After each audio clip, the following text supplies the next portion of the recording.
Psalm 87, of the sons of Korah, a psalm, a song.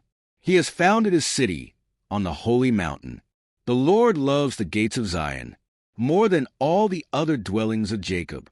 Glorious things are said of you, city of God. I will record Rahab in Babylon, among those who acknowledge me, Philistia too, and Tyre, along with Cush, and will say, this one was born in Zion. Indeed, of Zion it will be said, this one and that one were born in her, and the Most High himself will establish her. The Lord will write in the register of the peoples, this one was born in Zion. As they make music they will sing, all my fountains are in you. Psalm 88, a song, a psalm of the sons of Korah, for the director of music, according to Mahalath Leanoth, a maskil of Heman the Ezrahite. Lord, you are the God who saves me. Day and night I cry out to you. May my prayer come before you. Turn your ear to my cry. I am overwhelmed with troubles, and my life draws near to death. I am counted among those who go down to the pit. I am like one without strength. I am set apart with the dead, like the slain who lie in the grave, whom you remember no more, who are cut off from your care. You have put me in the lowest pit, in the darkest depths. Your wrath lies heavily on me. You have overwhelmed me with all your waves. You have taken from me my closest friends, and have made me repulsive to them. I am confined and cannot escape. My eyes are dim with grief. I call to you, Lord, every day. I spread out my hands to you. Do you show your wonders to the dead? Do their spirits rise up and praise you? Is your love declared in the grave, your faithfulness in destruction? Are your wonders known in the place of darkness, or your righteous deeds in the land of oblivion? But I cry to you for help, Lord. In the morning my prayer comes before you. Why, Lord, do you reject me and hide your face from me? From my youth I have suffered and been close to death. I have borne your terrors and am in despair. Your wrath has swept over me. Your terrors have destroyed me. All day long they surround me like a flood. They have completely engulfed me. You have taken from me friend and neighbor. Darkness is my closest friend. John 6. Jesus feeds the 5,000. Some time after this, Jesus crossed to the far shore of the Sea of Galilee, that is, the Sea of Tiberias, and a great crowd of people followed him, because they saw the signs he had performed by healing the sick. Then Jesus went up on a mountainside and sat down with his disciples. The Jewish Passover festival was near. When Jesus looked up and saw a great crowd coming toward him, he said to Philip, "Where shall we buy bread for these people to eat?" He asked this only to test him, for he already had in mind what he was going to do.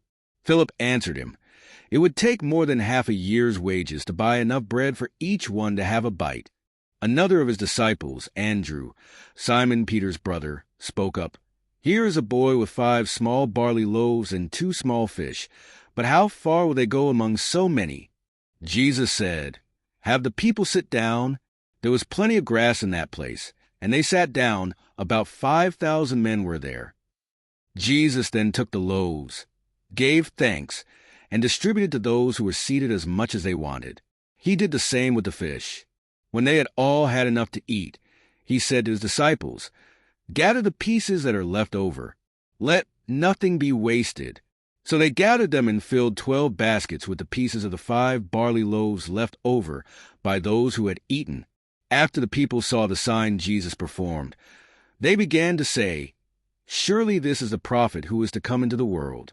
Jesus, knowing that they intended to come and make him king by force, withdrew again to a mountain by himself. Jesus walks on the water. When evening came, his disciples went down to the lake, where they got into a boat and set off across the lake for Capernaum. By now it was dark, and Jesus had not yet joined them. A strong wind was blowing, and the waters grew rough. When they had rowed about 3 or 4 miles, they saw Jesus approaching the boat, walking on the water, and they were frightened. But he said to them, "It is I. Don't be afraid." Then they were willing to take him into the boat, and immediately the boat reached the shore where they were heading. The next day, the crowd that had stayed on the opposite shore of the lake realized that only one boat had been there, and that Jesus had not entered it with his disciples, but that they had gone away alone. Then some boats from Tiberias landed near the place where the people had eaten the bread after the Lord had given thanks. Once the crowd realized that neither Jesus nor his disciples were there, they got into the boats and went to Capernaum in search of Jesus. Jesus, the bread of life. When they found him on the other side of the lake, they asked him, "Rabbi, when did you get here?" Jesus answered, "Very truly I tell you, you are looking for me, not because you saw the signs I performed, but because you ate the loaves and had your fill. Do not work for food that spoils, but for food that endures to eternal life, which the Son of Man will give you. For on him God the Father has placed his seal of approval." Then they asked him, "What must we do to do the works God requires?" Jesus answered, "The work of God is this, to believe in the one he has sent." So they asked him, "What sign then will you give that we may see it and believe you? What will you do? Our ancestors ate the manna in the wilderness. As it is written, he gave them bread from heaven to eat." Jesus said to them, "Very truly I tell you, it is not Moses who has given you the bread from heaven, but it is my Father who gives you the true bread from heaven. For the bread of God is the bread that comes down from heaven and gives life to the world." "Sir," they said, "always give us this bread." Then Jesus declared, "I am the bread of life. Whoever comes to me will never go hungry, and whoever believes in me will never be thirsty. But as I told you, you have seen me, and still you do not believe. All those the Father gives me will come to me, and whoever comes to me I will never drive away. For I have come down from heaven not to do my will, but to do the will of him who sent me. And this is the will of him who sent me, that I shall lose none of all those he has given me, but raise them up at the last day. For my Father's will is that everyone who looks to the Son and believes in him shall have eternal life, and I will raise them up at the last day." At this the Jews there began to grumble about him, because he said, "I am the bread that came down from heaven." They said, "Is this not Jesus, the son of Joseph, whose father and mother we know? How can he now say, 'I came down from heaven'?" "Stop grumbling among yourselves," Jesus answered. "No one can come to me unless the Father who sent me draws them, and I will raise them up at the last day. It is written in the prophets, 'They will all be taught by God.' Everyone who has heard the Father and learned from him comes to me. No one has seen the Father except the one who is from God. Only he has seen the Father. Very truly I tell you, the one who believes has eternal life. I am the bread of life. Your ancestors ate the manna in the wilderness, yet they died. But here is the bread that comes down from heaven, which anyone may eat and not die. I am the living bread that came down from heaven. Whoever eats this bread will live forever. This bread is my flesh, which I will give for the life of the world." Then the Jews began to argue sharply among themselves, "How can this man give us his flesh to eat?"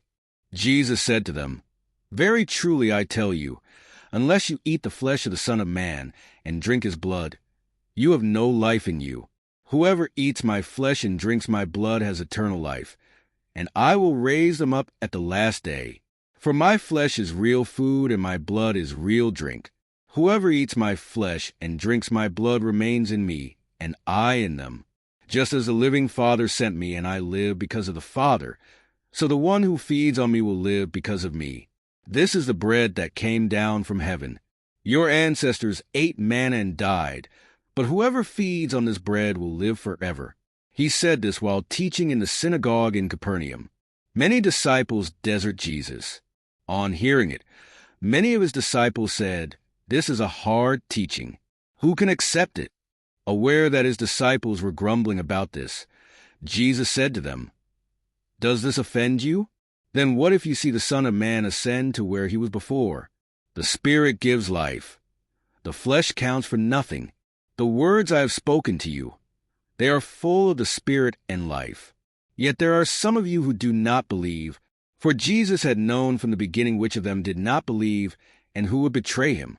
He went on to say, This is why I told you that no one can come to me unless the Father has enabled them." From this time many of his disciples turned back and no longer followed him. You do not want to leave too, do you? Jesus asked the 12. Simon Peter answered him, "Lord, to whom shall we go? You have the words of eternal life. We have come to believe and to know that you are the Holy One of God." Then Jesus replied, "Have I not chosen you, the 12? Yet one of you is a devil." He meant Judas, the son of Simon Iscariot, who, though one of the 12, was later to betray him.